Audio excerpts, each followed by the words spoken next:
素色。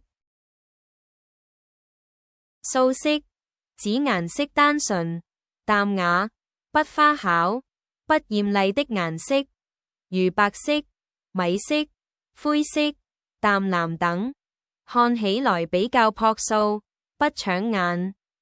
日常說素色衣服，就是指顏色簡單，沒有大圖案或鮮豔花紋的衣服。It can be translated as plain colors in English. It refers to simple, uniform hues without patterns, textures, prints, or decorative elements. They emphasize a single, consistent shade that appears clean and understated. They are softer tones like black, white, gray, beige, navy, or muted pastels that feel neutral and unflashy.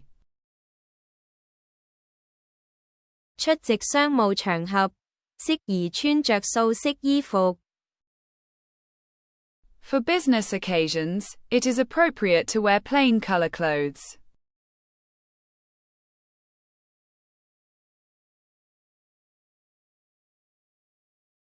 這間日式的茶室採用了素色的材料做主要裝潢，搭配少量樸素淡雅的花朵裝飾，這樣的空間有助讓人放鬆心神。This Japanese tea room uses plain color materials for the main decoration, complemented by a small amount of simple and elegant floral accents, creating a space that helps people relax their minds.